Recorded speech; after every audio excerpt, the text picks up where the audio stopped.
Benchmark, the voice of business. Presented by LMD.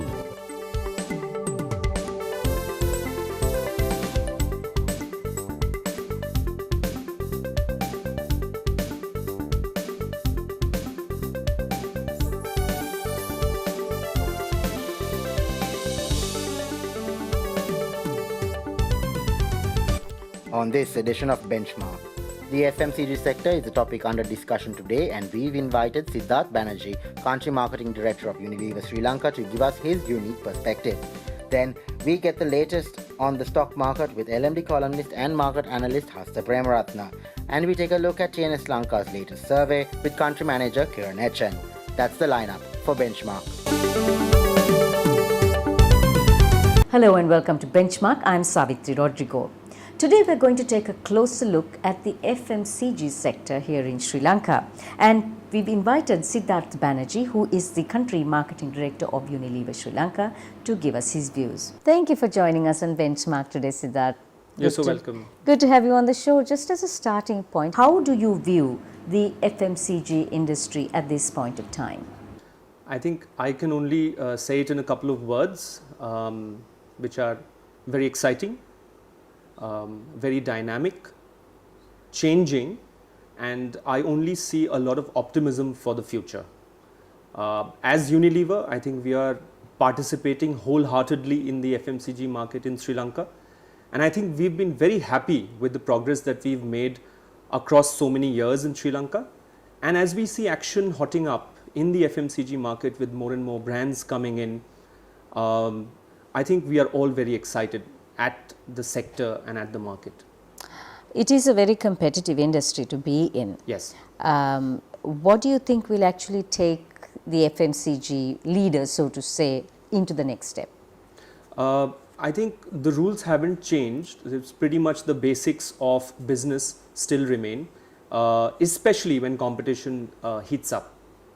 First is innovation, and I think as Unilever we've been at the forefront of innovation. But you've been seeing and you will see more and more of innovation coming from us into Sri Lanka. So that's the first thing. The second thing is, for our business, brilliant everyday execution, what we call EDGE, which is everyday great execution. So that's the second thing, which is very important and which will become more important as more and more competition comes in, and that's always good for consumers. And the third thing really is whether we understand our consumers well enough to delight them, which is the whole area of insights, which is where I spend a lot of my time, my team spends a lot of our time, and that's what perhaps allows us to keep winning even in increased competitive contexts. Sri Lanka was ranked 99th in the Ease of Doing Business Index in 2015. Of course, there's a lot of room for improvement. How is Sri Lanka faring in terms of being a business-friendly nation? Do prevailing conditions actually sort of spur a sustained investment by multinationals like yours?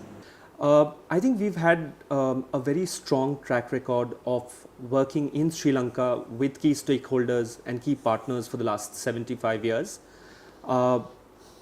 An important point to note is that we are 95% local manufacturing, so we have a state-of-the-art facility in Horana, which manufactures our products, which we distribute across the nation, and that gives us both competitive advantage as well as local scale and local employment. So that's one part of it.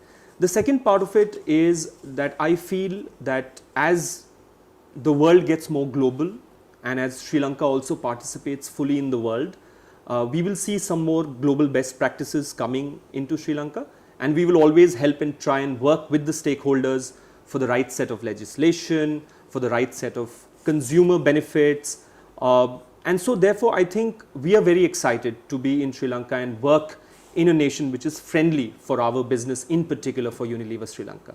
Working in emerging markets would be interesting. It's constantly transforming, it's evolutionary. So what do you need to do to stay ahead of the trends? I love working in emerging markets. In fact, a lot of my experience across the last 15 years have been in emerging markets. And the reason why I love working in emerging markets is exactly like you said, that there's a lot of things happening. It's transformational, it's dynamic, because we have a huge base of consumers living in emerging markets, which stretches right across from Southeast Asia on one end to Latin America on the other end, I think the spread of consumers is huge.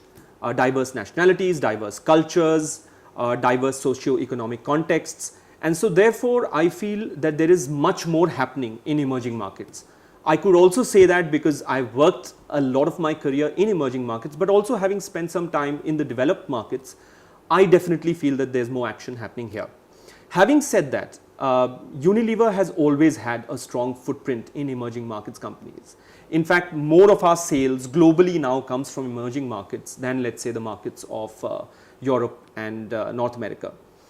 So we have strong local roots in emerging markets. We've got consumer insights which have really helped us build our businesses and serve consumers and communities in emerging markets. And we'd like to believe that as we grow, the unique mission that we have, which we call the Unilever Sustainable Living Plan, is something that will help globally, but also help emerging markets as emerging markets grow, as countries grow, and as our business grows. How are demographic changes actually impacting and affecting FMCG strategies in the market? Absolutely. So I think one of the basics of FMCG marketing is segmentation, where we try and address the needs of consumers according to either their lifestyle or their needs or their age, so the demographic factor that you mentioned. And I think what I see in Sri Lanka is that the youth of Sri Lanka are wanting more and more interesting choices for themselves, not only in FMCG, but indeed across all different categories. Interestingly, in FMCG, some of our fastest growing brands are youth brands. We have a youth toothpaste gel brand called Close Up. That's one of the fastest growing Close Up brands across the world for Unilever. We have a youth deodorant brand called Axe. That's growing very fast. So I think in terms of demographic, that's one area which is interesting us, where we are seeing a lot of action, and equally we are participating with the youth by using tools that they can relate to: mobile phones, digital media, social media, especially Facebook, etc. So that's one aspect of demographics. The other aspect of demographics is where we see uptrading happening. So we have washing soap, let's say Sunlight soap, and we see a lot of our consumers using soap, but also equally using Sunlight laundry detergent powder. So there are lots of consumers who are using Sunlight detergent powder because it's more convenient and it saves them some time and effort. So that's the uptrading trends that we see in terms of how consumers are really changing their behavior. So I think it's an interesting market, both from a perspective of consumer behavior as well as from demographics which are emerging, and like I said, the youth in particular. Something that puzzles me, Siddharth, lots of multinationals, FMCGs in particular, tend to treat India and Sri Lanka as a singular market. Is this sensible? Is this astute? But what are the differences that you can see? So I have a very clear point of view. The markets are not the same. India is not equal to Sri Lanka. In fact, Sri Lanka on various parameters is advanced, more advanced than India. Let me specify a couple of things. If you look at the penetration of some of our categories, toothpaste if you pick up, or if you pick up skin cleansing, which is soaps for us, Sri Lanka has much better percentages in terms of penetration and consumption. So we in that sense treat India differently and Sri Lanka differently. What does that mean in terms of business for us? We are constantly looking for insights which appeal to our Sri Lankan consumers, because we believe there are nuances, insights, cultural codes which are very relevant to the Sri Lankan contexts. So therefore, starting with the summary statement that India and Sri Lanka are not the same from a marketing perspective, from a consumer perspective. I think the only similarity that I find is the shared love for cricket. So we'll be back with you in a little while with more questions. We take a break for commercials now, and when we get back, Siddharth Banerjee discusses retail sentiment, Sri Lanka's workforce as well as brand building. Stay with us.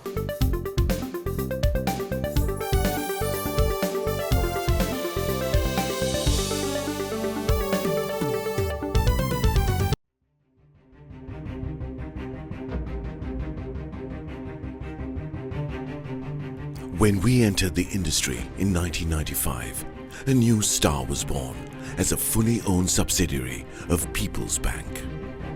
For those seeking to grow their businesses, PLC provided the seed.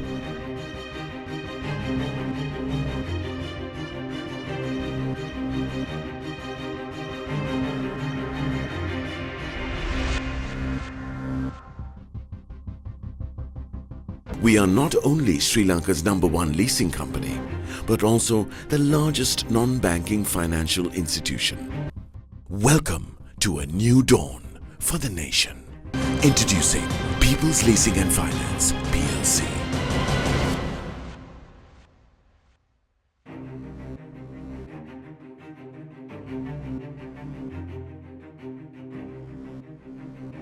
We can show you a world, shining, shimmering, splendid, amazing, beautiful, dazzling, wondrous space for you and me. A whole new world, the future's got a whole new world for you. The most advanced technology now on multiple smart devices for total convenience. Welcome to H&B New World Banking.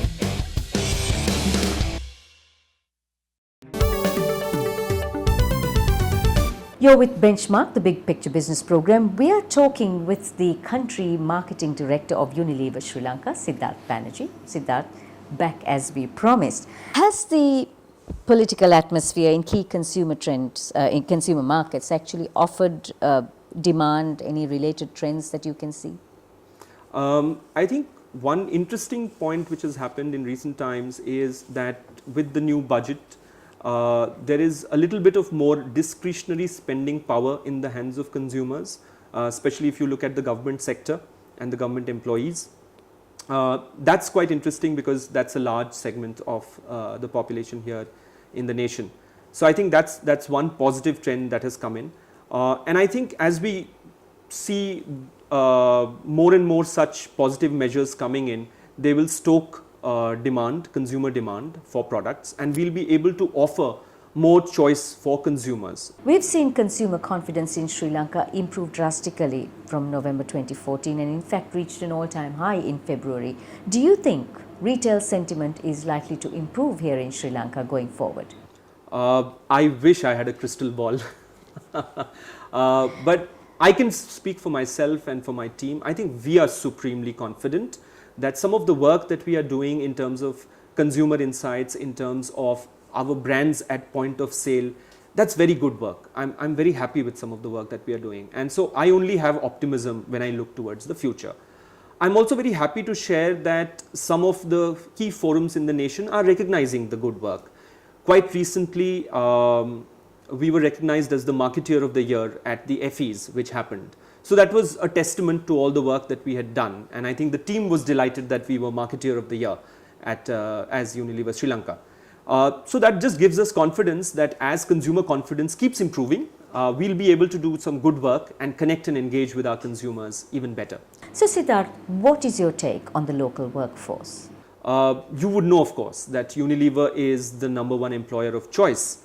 And it has been the #1 employer of choice for the last 3 years running, so it's a hat trick. But coming back to your question, I think we are happy that we have a great team in Unilever across all functions, and this is a source of competitive advantage for us, that we are able to train, we are able to provide good working environments where we have some of the best minds that we take and we are able to nurture them and flourish them into good careers. So I think that really is my take in terms of my team and in terms of our workforce in Unilever Sri Lanka. There is a lot of talk about improving English literacy, on IT literacy, etc.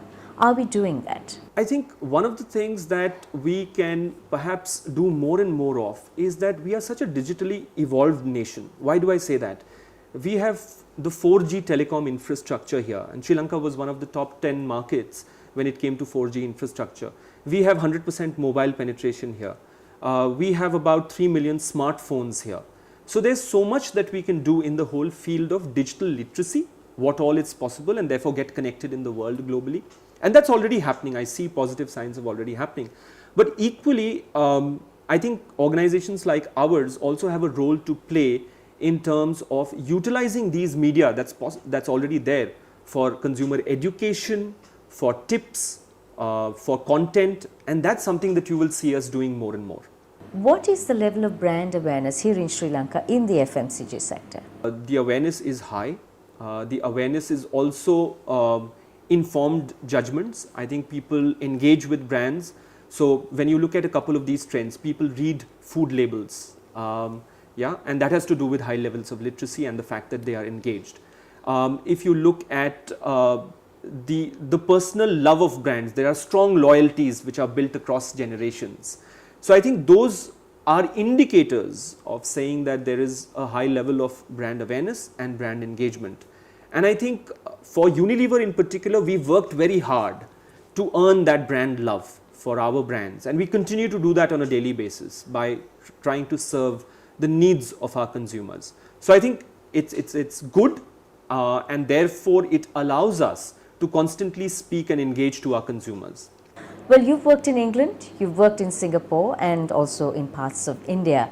So, drawing on your experience and having worked in all these countries and also gained experience working for a global multinational, what guidance can you offer, being a marketing man, for building brand Sri Lanka? I think there is just so much. I've been here for 1.5 years, and there is so much of beauty in Sri Lanka. There is so much of grace in Sri Lanka. There is so much of diversity in Sri Lanka. I'm amazed. You can be on a beach in, let's say, in Gaul or Bentota, and in a couple of hours you can be in Nurelia, in the tea gardens high up in the hills. So there's so much of diversity. I think if, and the best marketeers do it very well, if you had to just narrow it down to one line or one distinct proposition, what would that be? That's perhaps what I would think about in terms of brand Sri Lanka. That if you were to sum collate all the beauty, all the grace, all the diversity into one single-minded proposition, what would that be? So I think that would be perhaps the advice, and that would be perhaps my own desire to know what would be that unique proposition that we could craft for the nation. Thank you so much for joining us today, Siddharth. Thank you so much. Thank you so much for the time. We've been talking with Siddharth Banerjee, Country Marketing Director of Unilever Sri Lanka, who gave us a little more insight on the FMCG sector. Anushan Selvaraja returns after this with more.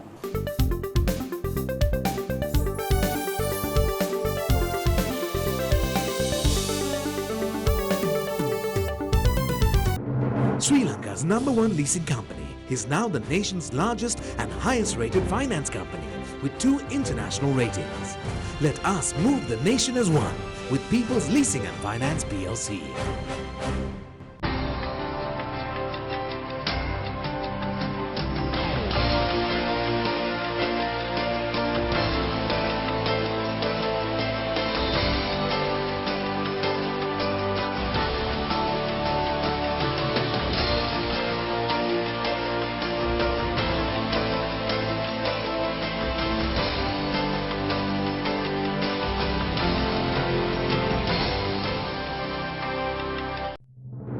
Sri Lanka's #1 leasing company is now the nation's largest and highest rated finance company with 2 international ratings. Let us move the nation as one with People's Leasing and Finance PLC. We can show you a world, shining, shimmering, splendid, amazing, beautiful, dazzling, wondrous space for you and me. A whole new world, the future's got a whole new world for you. The most advanced technology now on multiple smart devices for total convenience. Welcome to H&B New World Banking.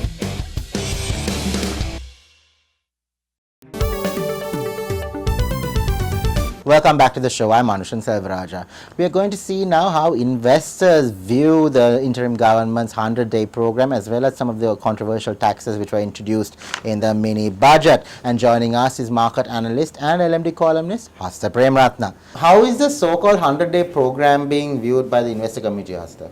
Yeah, I think if you look at the 100-day program as a whole, there are quite a few good things about the 100-day program, talking about good governance, talking about giving relief to the people at large when it comes to the economic side of things.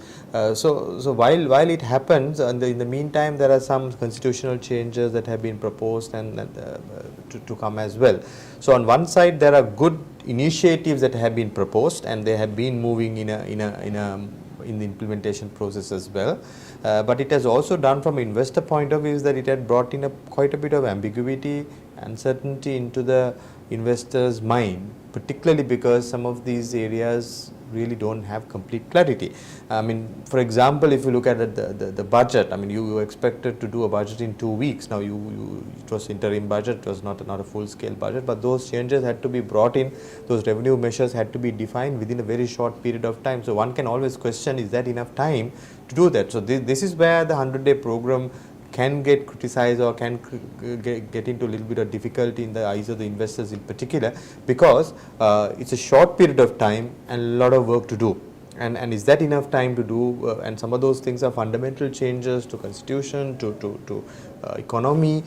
So those fundamental changes, while it has a short-term implication, it definitely is going to create some sort of a volatility in the investor's mind on how exactly it will move, and that's clearly visible in the market as well. How do you view the controversial taxes that were introduced in the mini budget? Yeah, there are a few controversial taxes that have been brought in, because obviously there was a huge relief package that was granted or promised prior to the election. So once it got elected, obviously the government had to put in place a mechanism to deliver that, and that spending, out of that spending, about 50 billion alone was coming from one single tax called this famous or infamous super gains tax.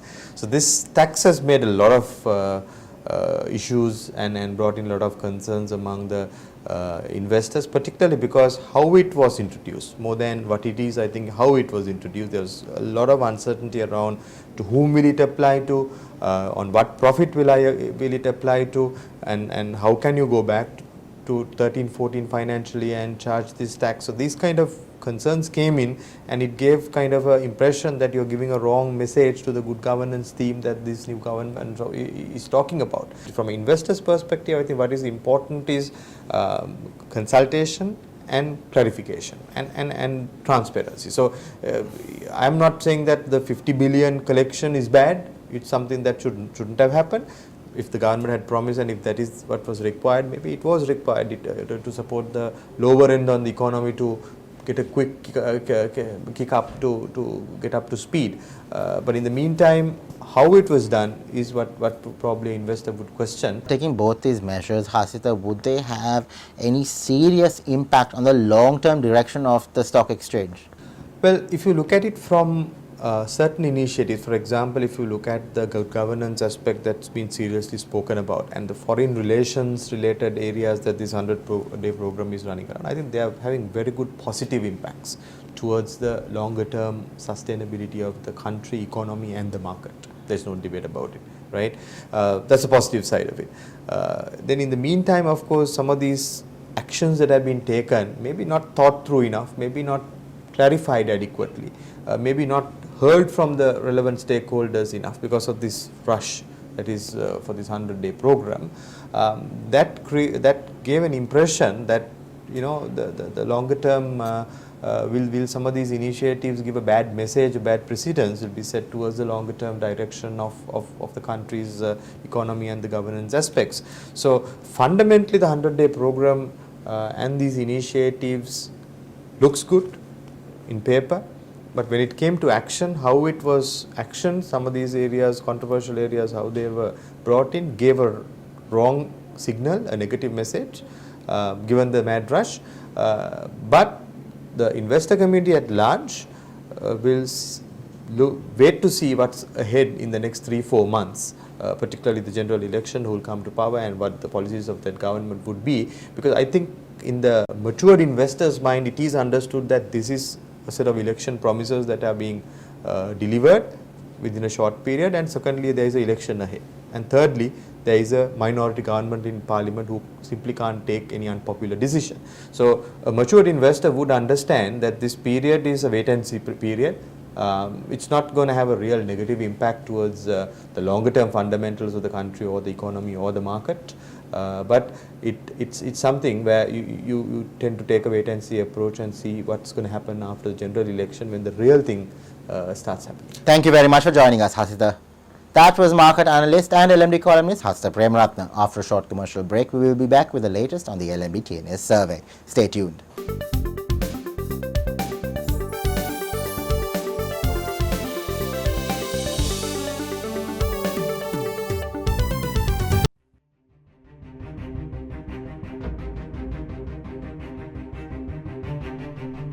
When we entered the industry in 1995, a new star was born as a fully owned subsidiary of People's Bank. For those seeking to grow their businesses, PLC provided the seed.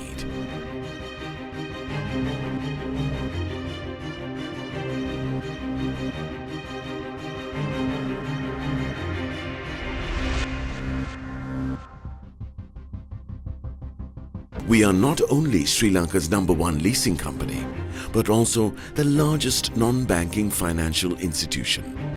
Welcome to a new dawn for the nation. Introducing People's Leasing and Finance, PLC.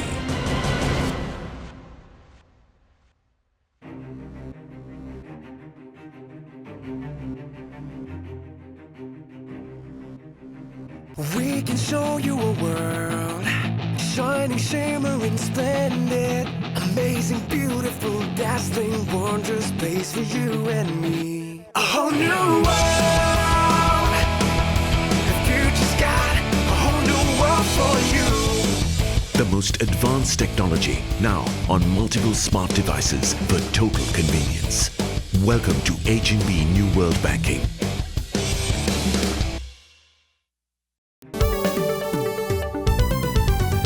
Welcome back to the show. I'm Anushan Selvaraja. We're going to take a close look now at the latest LMB TNS survey with the country manager of TNS Lanka, Kiran HN. So, Kiran, according to the respondents of this poll, what is the position of respondents when it comes to the merits of the executive presidency? It's a hot topic, Anushan, in recent times. So, the latest survey, we focused on the public opinion about executive presidency and what they thought about the current political system. So a clear majority, over 60, close to 65% of people feel that executive presidency should be abolished.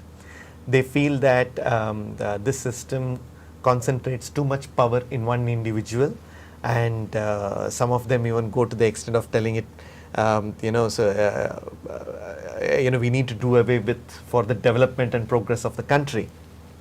But what is also interesting is that just about 20%, around 1 out of 5 people, feel that we should continue with the current executive presidency system, and the reasons that they state are very interesting. So they actually feel that, so it is because of this kind of a system that enabled us to take tough decisions and helped us win the war.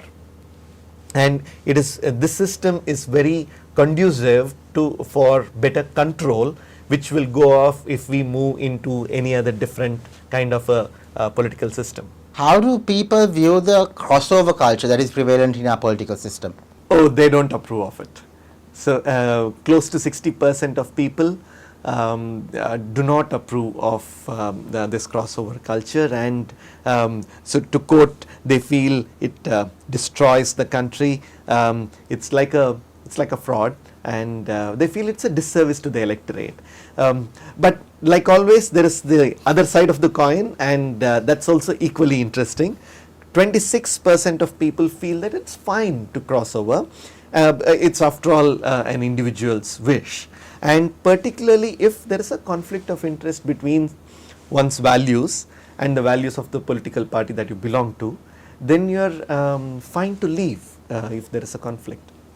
After all, it's a democratic republic, isn't it? According to respondents, Kiran, what can or must be done to improve our political system? We asked this question to our people, and most state the obvious. So people tell we have to get rid of corruption, remove corruption. People also talk about populating the political system with more educated people. But there is an interesting third theme, which is all about empowering people and the voting public taking on the responsibility to themselves. So more than 4 out of 5 people are talking about increasing transparency within the system. They are talking about establishing the right to information even more effectively, and more importantly educating the voting public of their civic duties. Thank you very much for joining us, Kiran. That was the country manager of TNS Lanka, Kiran Etchen. Thank you for watching Benchmark, and we hope to see you again next time.